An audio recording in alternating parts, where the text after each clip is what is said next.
Hello, this is Chris with ChrisChess.com, and this is a game that was played live at a kids' chess tournament, and so let's take a look at it. Here we're going to look at this from the perspective of the black pieces, and if we can. This is the new Fritz 16. It seems like it's difficult to turn the board around. Let's see. How do you do it in Fritz 16? There we go. All right. So this game was the Sicilian Najdorf, which the player of the black pieces is pretty new to. And with the Najdorf, by new, I mean he's played less than 40 games. And this is a very standard Sicilian from White's perspective. This is one of the problems for new players and lower rated players when they play the Sicilian as black, is that the variation of moves that White makes, there's a lot more variation. For example, sometimes White will play the Alapin variation. Sometimes they play various closed variations involved with knight c3. They might go for the Grand Prix attack.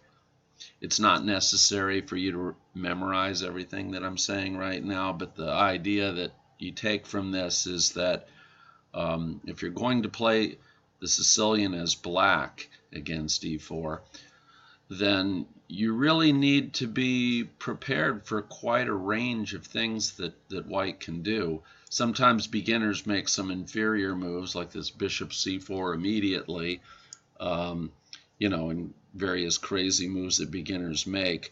But we're concerned with the relatively strong moves that White can make that are a little bit offbeat, in particular ones that do not involve an open Sicilian, which is where the d pawn and c pawn trade for each other.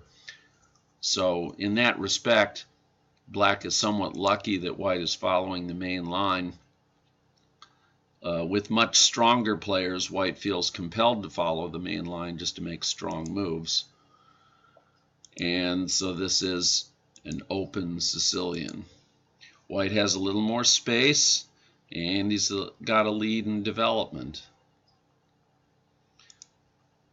Black attacks this pawn so that White will not create the Maroczy bind, which prevents d5.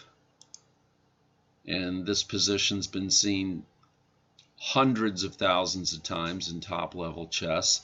Some of the moves black could make would be the dragon, Scheveningen, the classical Sicilian, and the move that was very popular because of Fischer, Miguel Najdorf, and Garry Kasparov and others, the Najdorf.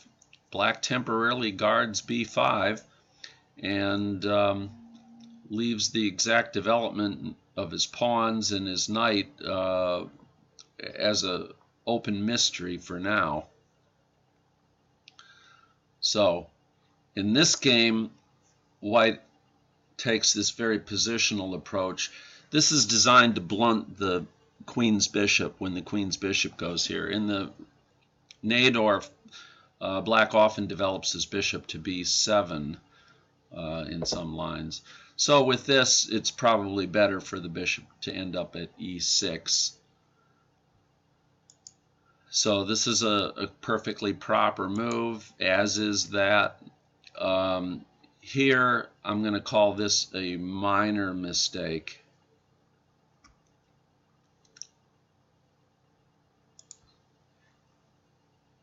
Now, if we look in the openings book, it's like they give it a question mark. I wouldn't go along with some of the question marks that Fritz and ChessBase put in there. They're often not bad moves, and sometimes even strong engines recommend some of the moves that they put question marks beside.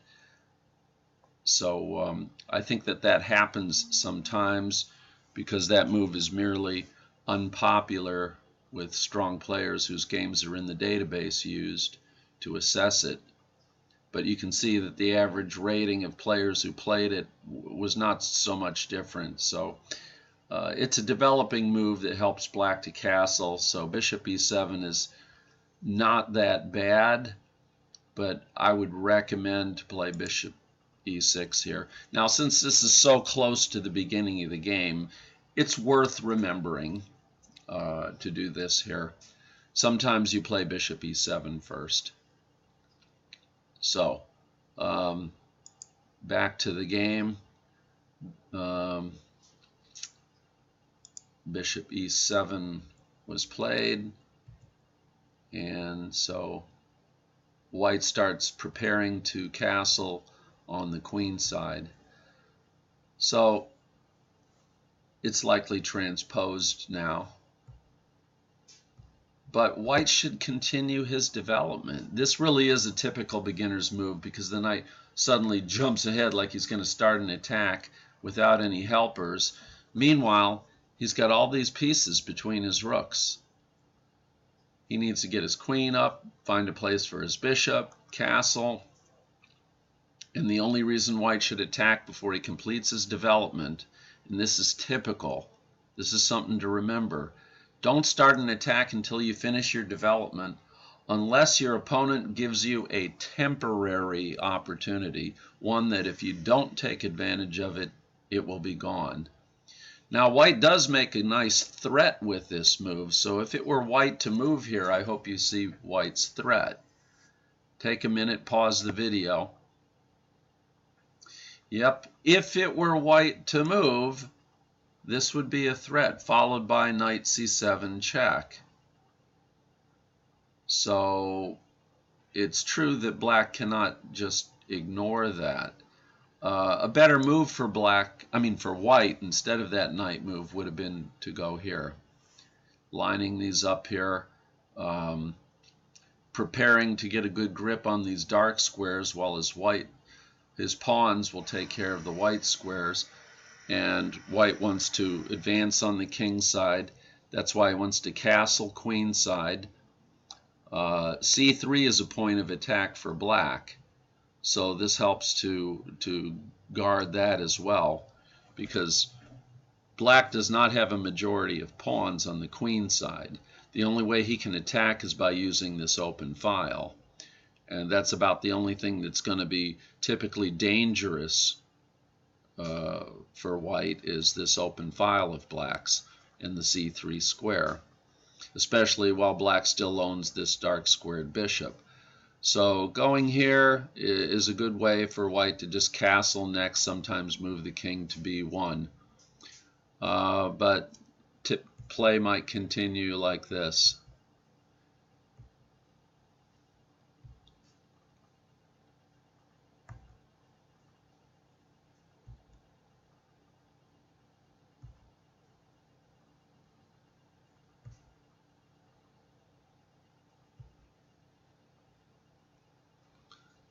And so on.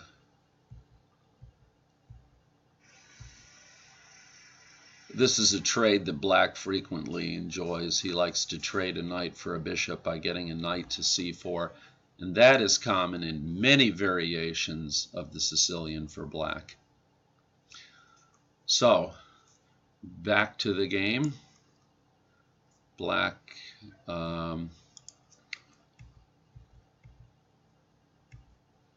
actually played this knight to d5 move. So the question is does black suddenly now checkmate him in one or two moves? No, not all mistakes are that serious.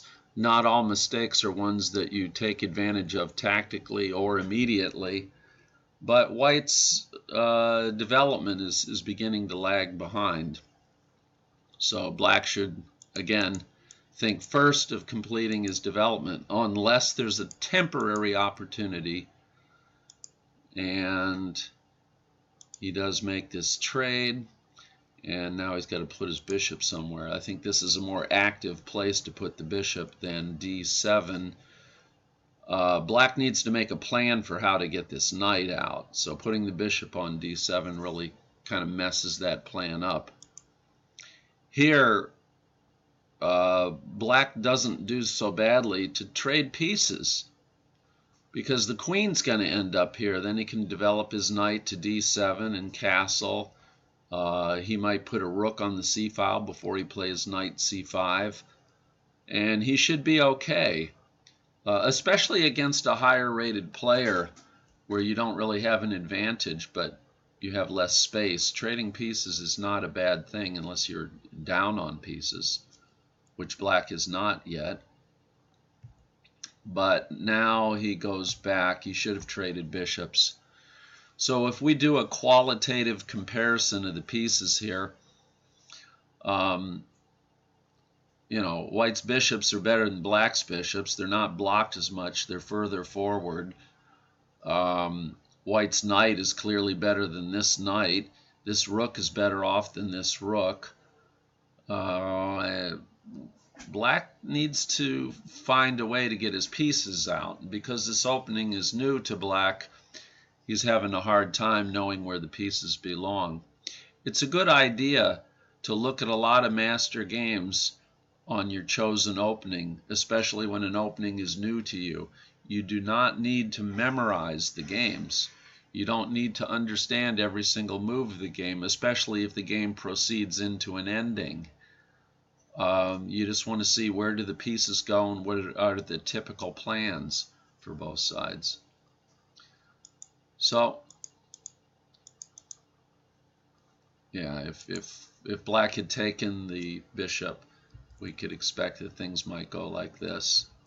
And these are all very normal moves here. There's, you know, none of these moves are checks or captures right now. Here's Black trying to make trades. And again, he probably should just go ahead and trade bishops here. And then castle. And here we see that Black's king is just as cozy as White's. The Black knight is just as good as White's knight. Black's pawns are in decent shape. He has some control of the center here as well. He has a potentially nice place to put his knight. He's going to have an open file for his rook. So Black is okay here. According to the computer, he's slightly better. But in a game, especially with 1,500 and below players, we can't expect them to be sure of such an evaluation during the game. But it should be obvious that this is better than the other position we saw back here. So, yeah, knight d5. Pretty much White threw away all of his opening advantage with this. So this is the right move for Black to play. That's the right thing for White to do. And this is the best that Black has. But after this, Black should trade bishops. But instead he made this passive retreating move, which would be okay if Black had some lasting static advantage and that this were useful as a preventative move, but it really isn't, and it completely kills his knight, which kills the bishop, kills this rook as well, because this rook's not going anywhere until the knight goes somewhere. So this is a rather unfortunate positional error. Okay, now Black comes up here, desperately trying to get something going on the queen side. I would certainly recommend for Black to castle at some point. If Black had a knight over here, then you might have to watch out for this bishop takes at h7 check, Greco's sacrifice. If you don't know what I'm talking about, you should Google GRECO''S, Greco's sacrifice. Rook AC1 is a decent move. And now White is the equivalent of like a pawn ahead, even though he's not ahead on pieces at all. Black makes this trade. castling is a good idea for black. And now black should make sure that he doesn't get forced to move his g-pawn in the middle. And what this move is doing for white, it's hard to say. I mean, white can easily move the queen and make a place for the knight to go, which he immediately did. At least now the knight has some sort of a threat. If I'm the white pieces, there's this free pawn with check here. Why not? That's a capture and a check. So when black was thinking about making this move, he should think, okay, look around at each of these pieces. His king's on a white square. So this knight's too far away. The bishop, oh, there's a pawn. It's guarded by the queen. That's a threat. I bet you can find a move for black here that prevents that without harming his position. Pause the video.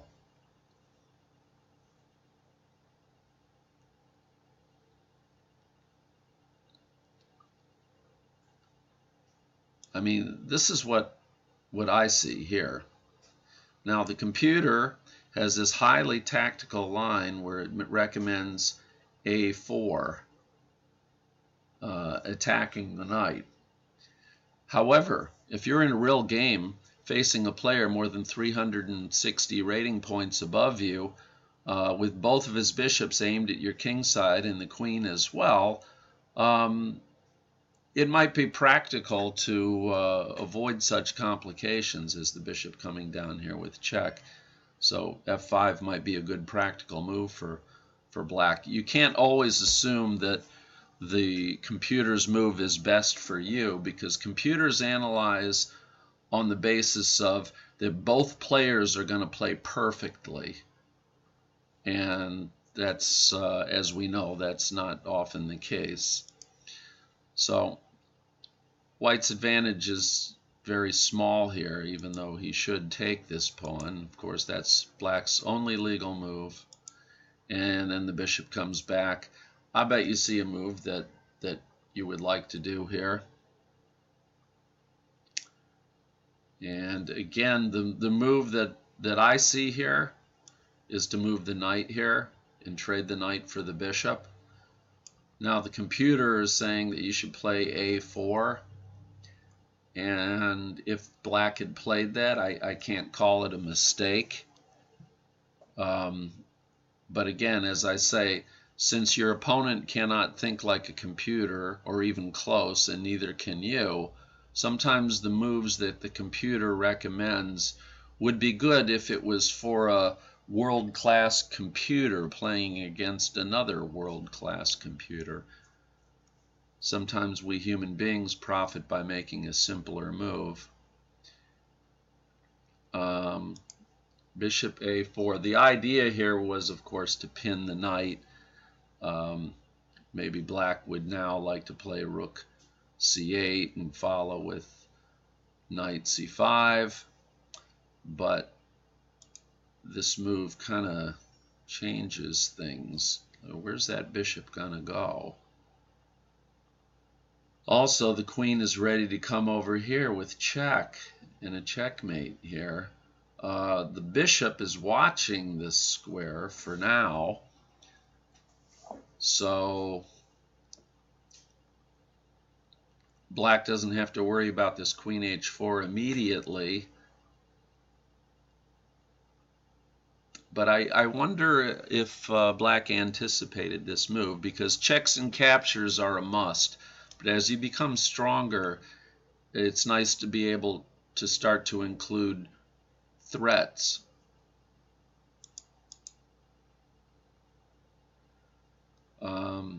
For example, this is what white could have done.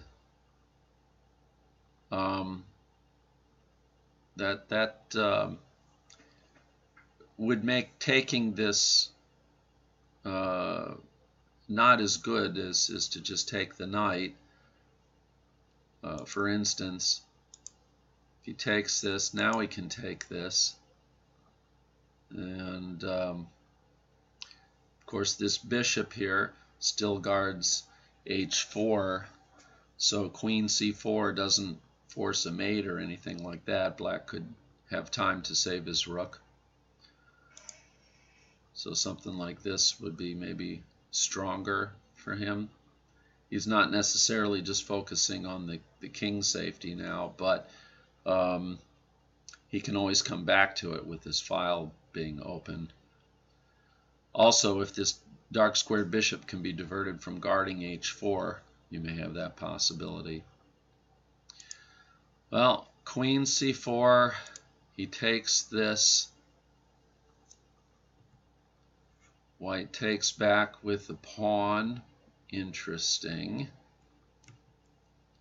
And this stops the queen from going to e4, which black was probably worried about, though he probably could have answered that just by playing f5.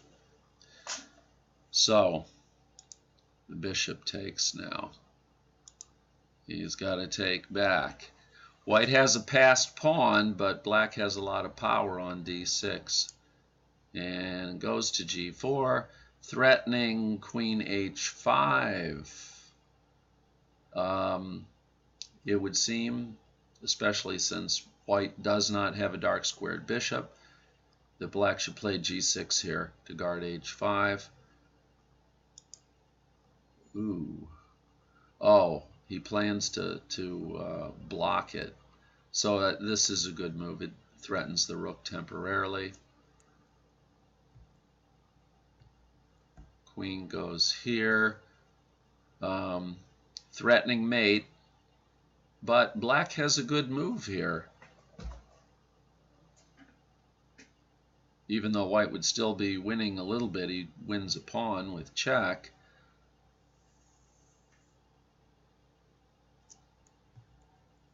So queen checks, and now black can play bishop f6 and block it. Ooh. Is there anything wrong with bishop f6? I don't see anything. In fact, the computer likes bishop f6 best as well. Attacking the queen, guarded by the black queen. Queen's got to move. He can even take this pawn and bother the rook if he wants to.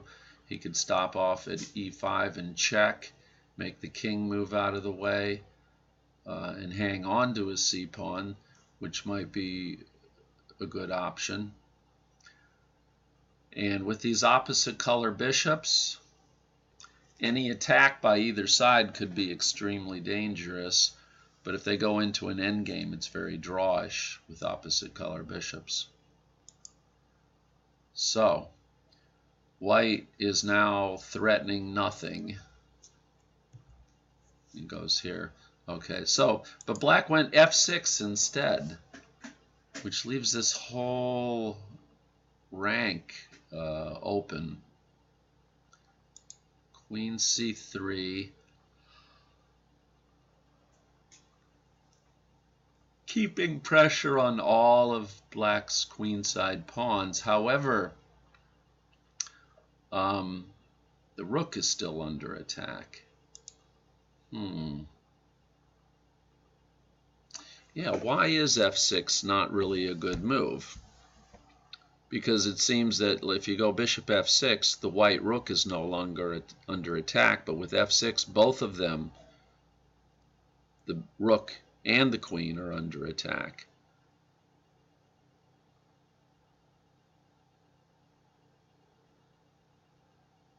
So with f6, I think there's probably a better move for white.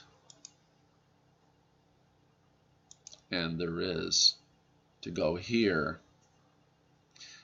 Now, if black were to just take the rook, I hope you see what will happen.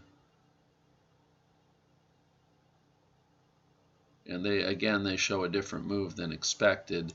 Here, I would have expected first queen takes g6, threatening a checkmate, and then to recapture here. So what would be wrong with this? Let's take a look. Black can stop the checkmate, but why should white not do that? There's no pressure on g2. It's not like he can put a rook here and then try to checkmate at g2. He would save the bishop, that's why, and then guard against the mate.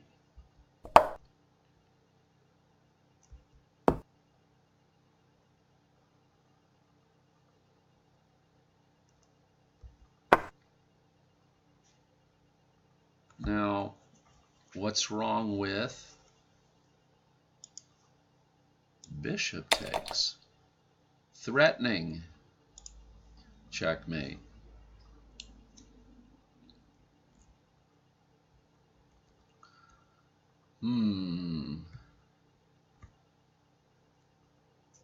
What should black do? He could go here, which guards against the checkmate and also has a look at white's back rank.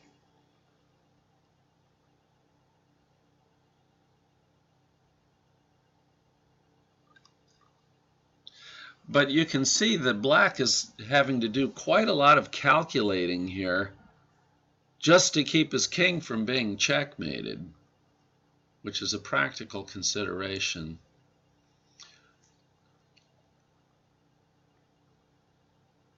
So in retrospect, I don't think f6 is all that bad a move between these players. And then he wins his exchange here as well. So now black has the rook against the bishop, and then he grabs this pawn.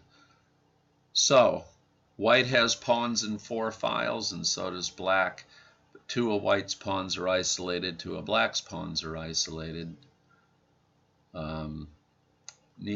Well, white actually could make a pass pawn in the endgame with his h pawn.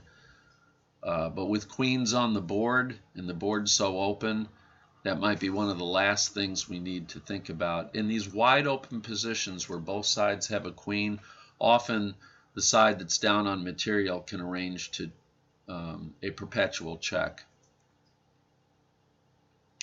So now he takes this pawn.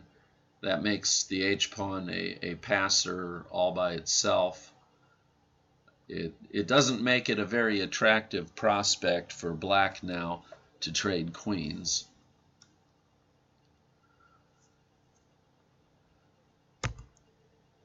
And black threatens rook takes b3.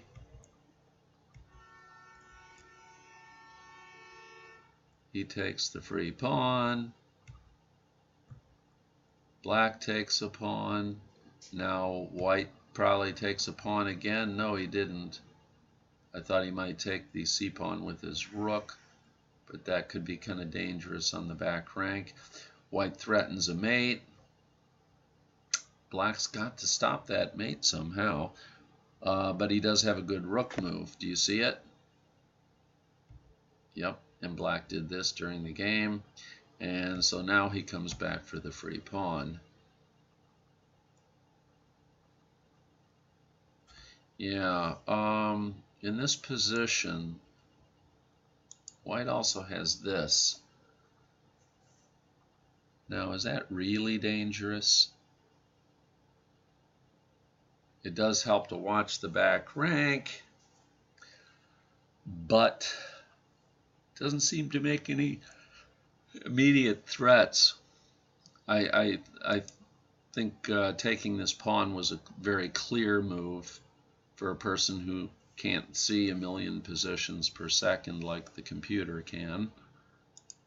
You have this trade, and then he takes this pawn. So this is where white has a bishop and 2 pawns against the rook, And indeed, the computer considers this to be equal as well. So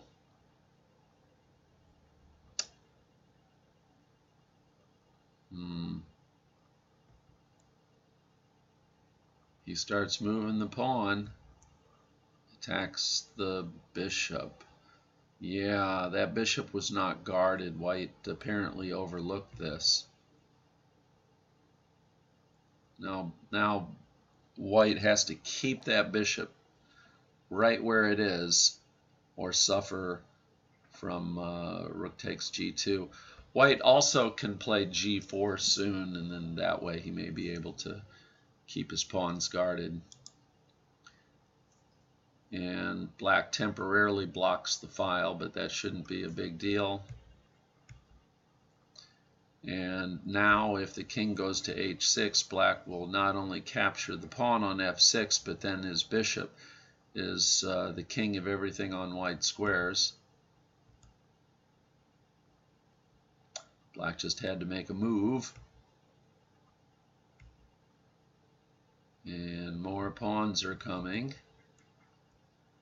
Black just keeps moving his king. He seems not to have a plan. Of course, the black king cannot get through here because of the bishop and the pawns.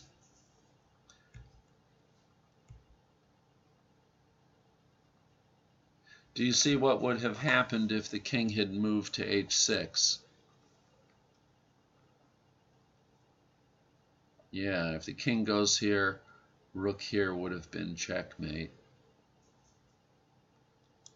Now he checks. This forces the king into line with the bishop. And now he takes another. Now this is definitely, this is winning for white. I mean, I think a lot of players of all levels could beat a much higher rated player if they were the white pieces here. And the rook checks again. And of course this has become an endgame. But the black king gets further and further from some of the queening squares of the pawns.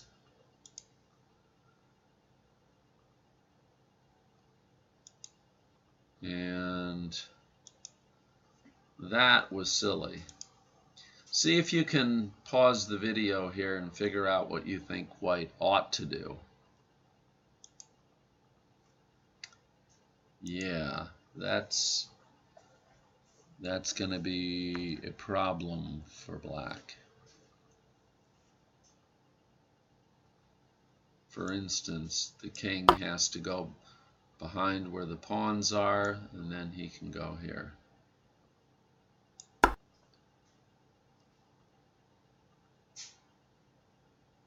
Now, if black takes the pawn, what will happen?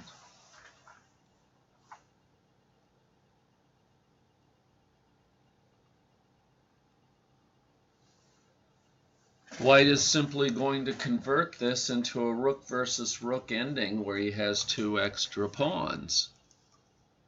For example, check.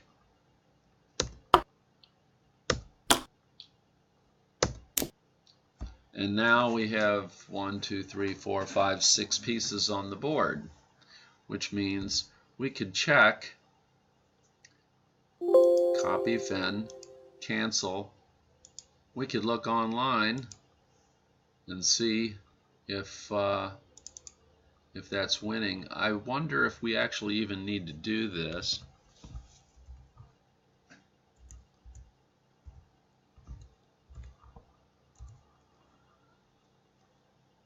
And we'll say input fin.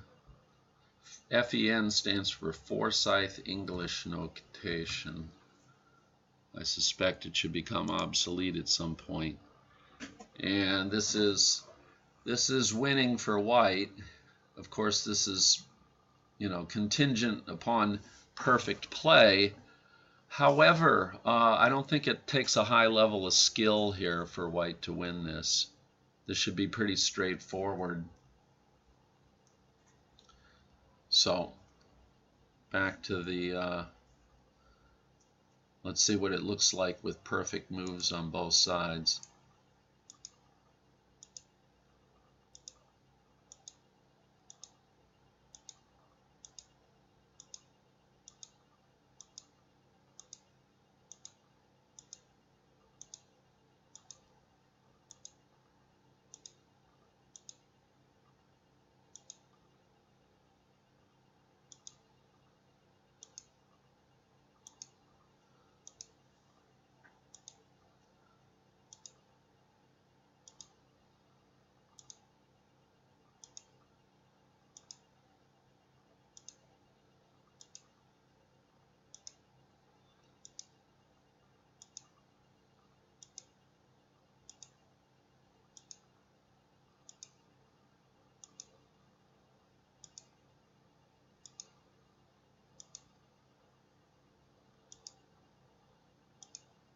And at that, we've seen enough. Okay, so back to our game. That's what would have happened if the king took at h6. So that's not a wise thing for him to do. So after, let's see, we were here, and the game white never played the rook e6 check move as he should have. Black would like to double his rooks on the 7th rank and try to get at least a draw by checking over and over again on the 2nd rank by bothering the king. White just needs to be guarding the square right in front of the king with something else. Unfortunately, his bishop can't do it. If black gets both rooks down here, the rook as well can't do it. And that's what black does. So now black is threatening to get a queen, and because of black's dominance of his 7th rank, he can check forever, and there's no way for white to get out of it. White probably should have avoided black's doubling his rooks on the 7th rank, and this is a way to get a draw sometimes. So kudos to black for finding that way to get a draw. And that concludes that game.